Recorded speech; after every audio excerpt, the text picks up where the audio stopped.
Mesdames et messieurs, bonjour. Bienvenue à votre émission Entre nous décryptage. Un bon vendredi. Le décor a changé. Je suis devant ma cuisine. Ça me fait plaisir parce que j'aime beaucoup manger. Hmm. Il y a des bons plats qui se préparent ici. Vous ne pouvez pas le goûter, désolé, mais il y a des bons plats de foufou, des bananes plantains, tout ce qui se prépare ici, c'est moi qui mange ça. Et puis je pense à vous quand je mange. Bienvenue à tout le monde dans notre émission Entre nous. Vous savez ce que vous devez faire?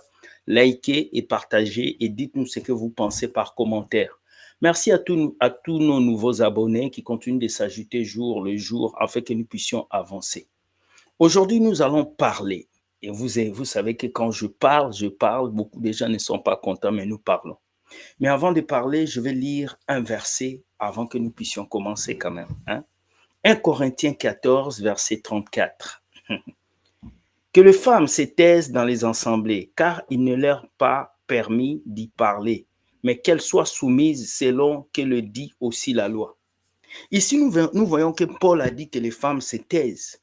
Vous allez comprendre pourquoi Paul disait que la femme doit se taire. Pas que je suis misogyne, mais il y a une vidéo ici qui va nous prouver ça, que dans un certain cas, il faut arrêter ce genre de choses. Il faut arrêter ce genre de choses. Lorsqu'on commence à comparer un pasteur à un médecin, un pasteur à un astronaute, ça devient très bizarre. Et nous devons arrêter cette folie de vos églises là. Allez, let's go, on passe à la première vidéo que je passe qui va vous faire un peu de yukuyaka, yukuyaka, yukuyaka. Let's go. 1, 2, 3, go. Pasteur, c'est un travail. Ceux qui se moquent des serviteurs, être pasteur, c'est un travail. Ceux qui se moquent des serviteurs de Dieu sont en train vraiment de faire une très grande erreur. Elle a De dit la quoi? même manière dont le médecin c'est-à-dire, on a besoin du médecin à l'hôpital. On a besoin de celui qui travaille. D'abord, cette dame se trompe. Être pasteur, c'est pas un travail.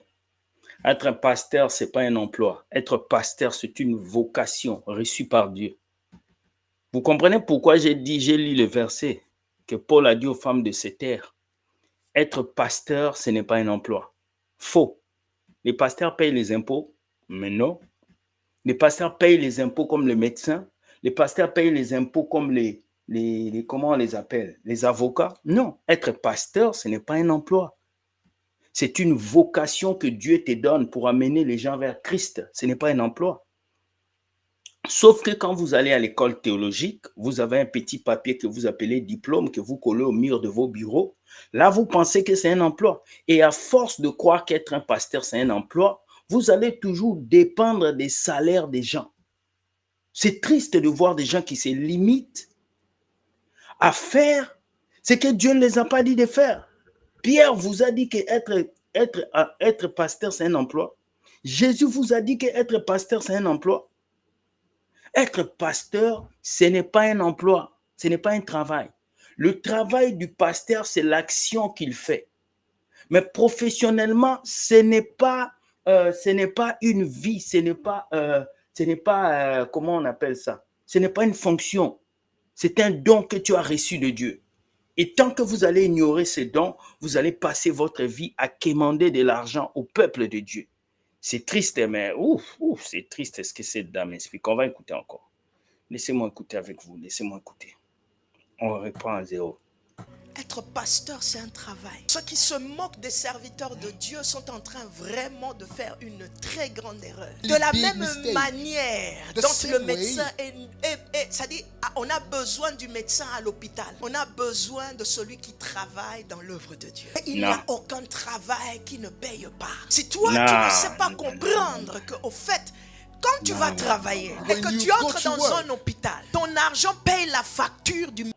Vous ne pouvez pas comparer l'argent qui paye la facture au médecin et la guérison de Dieu qui est gratuite. Il a dit, vous avez reçu gratuitement, donné gratuitement. Comment on peut aujourd'hui comparer l'argent que je paye à l'hôpital pour être guéri et l'argent que je dois payer à un pasteur pour être guéri? La Bible a dit, il n'y a rien qu'on peut monnayer avec la grâce que Dieu nous a donnée. Non, on ne peut pas comparer ces deux choses. médecin qui te consulte, c'est de la même manière que Dieu paye son serviteur. Cette mentalité de croire que le ministère ou l'évangile est gratuit. Voilà ces genres de personnes que Paul avait dit, elles ne doivent pas parler. Et les gens qui sont assis dans cette assemblée, il y a des hommes diplômés qui acclament cette dame qui dit des bêtises. Être pasteur, c'est un emploi, il mérite un salaire. Vous payez celui qui gère vos micros, vous payez les choristes qui sont dans vos églises, vous payez ces femmes-là qui viennent tous les jours essuyer vos bancs. Ce n'est qu'un pasteur chômeur qui n'a pas d'emploi qui peut parler comme ça. Et voilà des gens que vous appelez des prédicateurs. Des personnes qui ne veulent pas travailler dans leur vie pour chercher autre chose, mais qui vont venir vous dire qu'être un pasteur, c'est un emploi. Voilà pourquoi un jeune garçon de 20 ans qui va rester dans cette église ne va jamais aller à l'université, il ne va pas aller chercher un boulot, il ne va pas se former parce qu'il va mettre l'espoir pour dire que je vais devenir pasteur. C'est triste et c'est à ça que l'Afrique est réduite. L'Afrique est réduite à des personnes qui ne veulent pas se développer, qui veulent que devenir des pasteurs, des prophètes. Non. Désolé, je suis désolé. Je suis désolé. Un manque de connaissance. Je peux te bénir parce que c'est mon appel. Faux. Un être humain ne peut pas te bénir. C'est Dieu qui peut te bénir en passant par un homme. Mais si un pasteur te dit je peux te bénir, c'est un menteur. Aucune bénédiction vient d'un homme de Dieu. Toute la bénédiction vient de Dieu. Parce que c'est Dieu qui lui a donné cet appel, c'est Dieu qui lui a fait grâce. Donc faites très attention, ces personnes sont très stratégiques dans leurs paroles. Ils vont vous dire des paroles comme s'ils disent la vérité, mais ils sont en train de tromper, de tronquer, de renverser la parole de Dieu. Il dit, je peux te bénir. Non, tu n'as pas le droit de me bénir. C'est Dieu qui décide de me bénir. Tu peux dire des mots que tu veux. Si Dieu dit ça ne s'accomplit pas, ça ne s'accomplit pas. C'est le dessein de Dieu qui s'accomplit dans la vie des enfants de Dieu.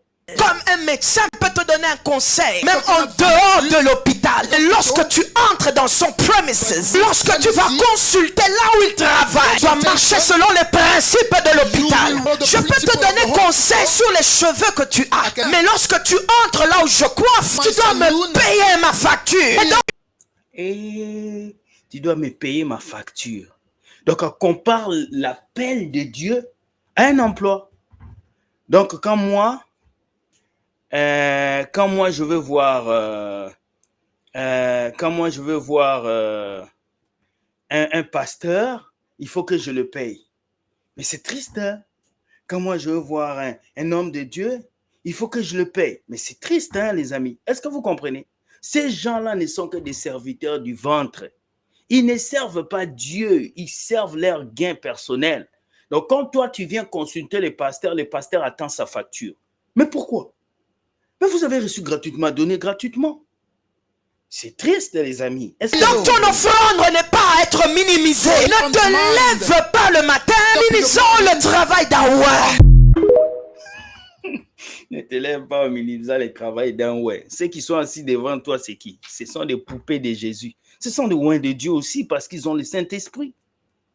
Un vrai serviteur de Dieu ne prend pas l'appel qu'il a de Dieu pour un emploi. S'il prend ça pour un emploi, c'est un profiteur. Parce que qui dit emploi dit un salaire. Qui dit un salaire, c'est l'argent qu'on va le payer. C'est triste, hein? Franchement, réveillez-vous, les gars. Réveillez-vous. Réveillez-vous. On va regarder une autre vidéo. Déposez vos téléphones, venez déposer ça ici sur ma tablette. Venez tous déposer sur ma tablette. Dépêchez-vous, c'est ça, il faut respecter le sacré. Déposez, je sais que vous n'étiez pas en train de noter. Déposez, vous allez répondre au message après, vous allez dire merci après. Si je te surprends pendant que je suis en train de prêcher avec le téléphone et que moi je sais que ce n'est pas la prédication que tu es en train de noter, je prends, je mets ici. À partir de maintenant, on doit faire l'effort de respecter le sacré. Quand on va prier sur WhatsApp, ceux qui ne se connectent pas, on les supprime. Oui. On les supprime. Si toi-même, tu n'as pas le fardeau de ta vie, tu n'as pas le fardeau de ton âme, pourquoi moi je dois m'en soucier? Paul avait dit aux femmes de se taire. Aujourd'hui, je vais juste vous rappeler ce verset-là. Taisez-vous. Parce que si vous ne vous taisez pas, vous venez faire de la bordellerie à l'église. Regardez une femme dans une église où il y a beaucoup d'hommes, des hommes diplômés. Elle dit déposez vos téléphones ici. Elle vous exige de prendre vos téléphones que vous avez achetés avec votre argent, de déposer ça par terre dans un lieu que vous payez, dans un lieu où vous donnez des dîmes, dans un lieu où vous donnez des offrandes. Mais ça, c'est un abus d'autorité. Des pères de famille qui écoutent une femme qui leur dit déposez les téléphones. Oh là là! Il faut que la femme se taise. Paul, tu avais raison, hein? Trop d'émotions. Et comme vous êtes des moutons, vous faites tout ce qu'on vous dit dans ces églises. Tu déposes ton téléphone que tu as acheté avec ton argent. Il faut respecter le saint. Il n'y a rien de saint ici. Il n'y a rien de saint. C'est un bâtiment. Et la Bible dit, le bon Dieu n'habite pas dans les choses faites des mains d'hommes. La seule chose qui est saint, c'est ton cœur, là où il y a Jésus. C'est triste. On va encore regarder. Vous êtes à l'école Déposez primaire. votre téléphone, venez déposer ça ici sur ma tablette. Venez tous déposer sur ma tablette. Dépêchez-vous, c'est ça, il faut respecter le sacré. Déposez, c'est que vous n'étiez pas en train de noter. Déposez, vous allez répondre au message après, vous allez dire merci après. Si je te surprends pendant que je suis en train de prêcher avec le téléphone et que moi je sais que ce n'est pas la prédication que tu es en train de noter, je prends, je mets ici. À partir de maintenant, on doit faire l'effort. Ben, si les gens doivent déposer les téléphones, ça veut dire même pour faire l'amour, vous devez appeler le pasteur. Hein, ça veut dire même pour voyager, il faut appeler le pasteur. Mais où est la liberté? La Bible dit là où il y a l'Esprit de Dieu, il y a la liberté. Où est la liberté ici? Vous n'êtes plus libre, vous êtes des esclaves de ces pasteurs. Je sais que les gens vont dire, non, arrête de critiquer, mais c'est une bonne chose qu'on doit vous dire ça. Où est la liberté que Christ vous a donnée? Vous n'êtes plus libre parce que vous êtes obligé d'accomplir les désirs de vos pasteurs et non les désirs de Jésus. Parce que le caméraman qui filme là, il devait aussi déposer sa caméra. Elle qui tient le micro, elle devait déposer son micro. Les amis, la Bible nous dit là, l'Esprit de Dieu a la liberté. S'il vous plaît, les pasteurs, n'abusez pas de votre autorité quand même. Ce sont des êtres humains, ce ne sont pas des animaux. Moi, si ma sœur est dans une telle église, je la fais sortir. Si moi-même j'étais là, j'allais dire la vérité à ce pasteur. C'est triste, mes amis. Réveillez-vous quand même. On ne peut pas vous manipuler de la sorte. Oh, c'est triste, hein? On va avancer encore. Mon prénom aujourd'hui n'est plus un simple prénom, mais c'est une entité. Ça transporte les onctions. Et la vérité, c'est qu'aujourd'hui, mon rang ne me permet pas de l'introduire. Et je considère cela comme un honneur particulier. Peuple de l'Église centrale, je vous prierai respectueusement de vous tenir debout et de recevoir sous une ovation particulière Monseigneur Dr. Mike Jordan, à la gloire de Dieu. Monseigneur. Tu appelles ton pasteur Monseigneur. Ah, mon Dieu. On va encore regarder ça. Aujourd'hui n'est plus un simple prénom, mais c'est une entité. Ça transporte les onctions. Et la vérité, c'est qu'aujourd'hui, mon rang ne me permet pas de l'introduire. Et je considère cela comme un honneur particulier. Peuple de l'Église centrale, je vous prierai respectueusement de vous tenir debout et de recevoir sous une ovation particulière Monseigneur Dr. Mike Jordan, à la gloire de Dieu. Monseigneur Mike Jordan, à la gloire de Dieu. Il n'y a pas de gloire de Dieu là, c'est la gloire d'un homme. Tout pasteur qu'on annonce comme ça dans son église, c'est un gourou qui dirige les gens. En tout cas, moi, tout ce que je veux vous dire, sortez de ces églises-là. Les églises où on adore l'homme de Dieu, il est le puissant, il est le super humain, il a l'onction, il a ceci, cela. Non, la gloire doit revenir à Jésus. Voilà pourquoi je vous dis dans ces églises bâtiments, c'est la gloire du pasteur, ce n'est pas la gloire de Dieu. Où est Jésus là? Le nom de Jésus est arrivé à la fin. Mais tout ce qu'elle a dit au début, c'est pour un être humain. Et j'ose croire qu'elle respecte ses parents comme ça. J'ose croire que le respect que vous donnez à ces pasteurs, vous donnez ça aussi à vos parents. C'est triste de voir que vous donnez assez de respect à ces hommes, mais à Dieu, vous ne le donnez pas, à vos parents, vous ne le donnez pas. Jésus a la dernière place dans vos cultes, dans vos églises, bâtiments. Et il faut que ça change. Hein? Et si vous avez vu la particularité de toutes ces vidéos, ce sont juste des femmes. Hein? Je ne suis pas misogyne. Je suis juste en train de signaler que Paul avait dit il faut que les femmes se taisent dans les églises. Dites-moi, il a raison ou pas? On avance. Dernière vidéo qui va choquer encore. Parce que la personne là, vous ne l'aimez pas. Il y en a qui le détestent. Let's go. Et puis il faut se dire une chose. Le Saint-Esprit n'a pas de rôle de révéler les plans du diable aux croyants. Dieu n'a pas donné le Saint-Esprit ou n'a pas fait un ministère spirituel pour révéler ce que l'ennemi fait aux enfants de Dieu. Il n'y a pas un ministère comme ça. jusque-là? Et d'ailleurs, vous ne pouvez pas voir dans la Bible un seul disciple de Jésus ou un seul apôtre de Jésus qui a été révélé parce que le diable fait. Vous avez vu un verset comme ça? Si le Saint-Esprit parle, ça doit être pour révéler Jésus. Jean chapitre 16, le verset 13 à 15. Jean chapitre 16, regardez le verset 13. Il dit, quand le consolateur sera venu, c'est qui le consolateur? L'esprit de vérité. Il dit, il nous conduira dans toute la vérité. C'est ça son travail, nous amener dans la vérité qui est en Christ. Il dit, car il ne parlera pas de lui-même. Vous vous imaginez, le Saint-Esprit ne parle pas de lui-même, il va parler de Satan. De lui-même d'abord, il ne parle pas, il va parler du diable. Est-ce que quelqu'un a compris un peu l'ampleur de ce que je veux dire ici? Il dit, il ne parlera pas de lui-même. Mais il dira tout ce qui... Il dira quoi? Tout ce qu'il aura entendu.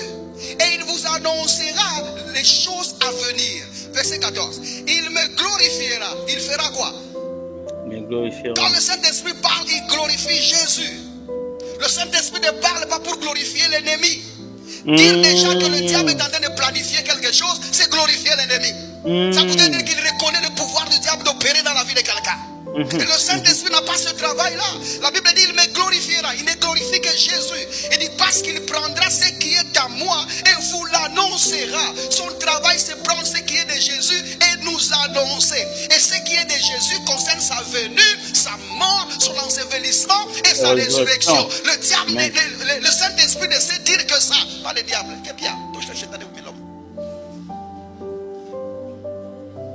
Le Saint-Esprit ne sait dire que ça.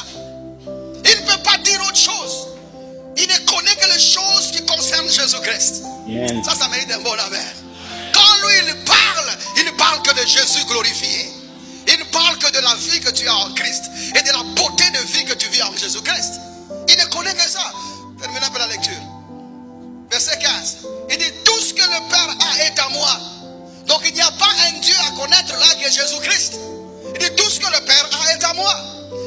Il dit, c'est pourquoi je dis qu'il prend ce qui est à moi et il vous l'annoncera. Donc même quand il citera Dieu, le Saint-Esprit cite Dieu. Et le Dieu que le Saint-Esprit vous présentera sera un Dieu en Christ. Amen. Quelqu'un me comprend jusque là? Parce qu'il ne sait dire que ça. Il ne sait faire que ça et non autre chose. Comment est-ce qu'on connaît que ça? C'est l'Esprit de Dieu qui parle. 1 Jean chapitre 4. Allons là-bas. 1 Jean chapitre 4. Écoutez, hein. Bouge ton voisin, dis-lui, écoute ça. Quitte ces histoires-là.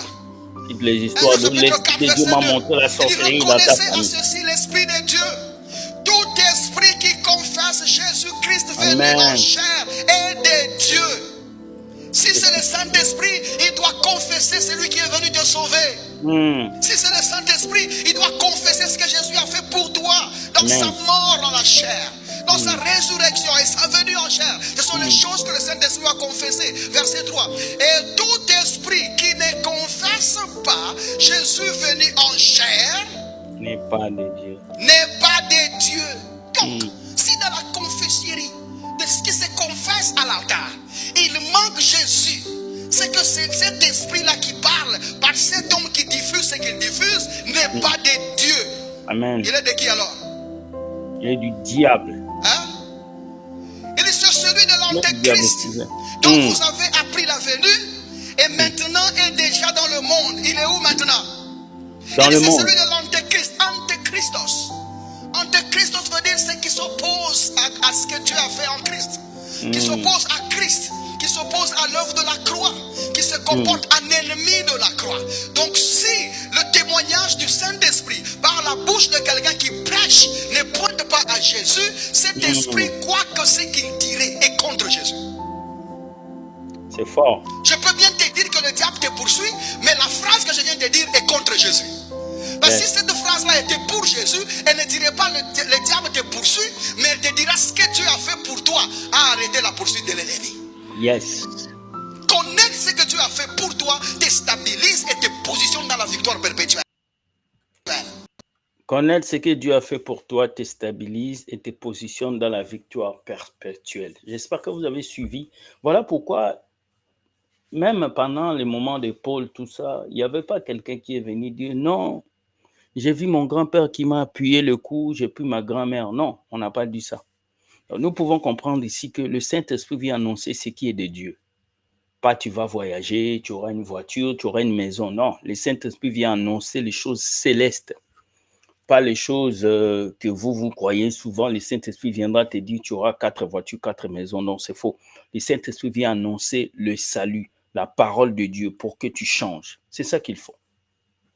Dites-moi ce que vous pensez de ces vidéos et écoute, je serai aimable de pouvoir vous écouter et de pouvoir avancer. Mais avant de finir, on va lire un dernier verset pour un peu soutenir tout ce qu'on a dit.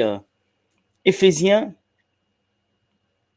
4, 11 à 15. Et il a donné les uns comme apôtres, les autres comme prophètes, les autres comme évangélistes, les autres comme pasteurs et docteurs, pour le perfectionnement des saints et en vue de l'œuvre du ministère et de l'édification du corps du Christ. Il les a donnés. Ce sont des dons, ce ne sont pas des titres. Comme cette femme nous l'a dit au début, oh, être pasteur, c'est un emploi. C'est faux.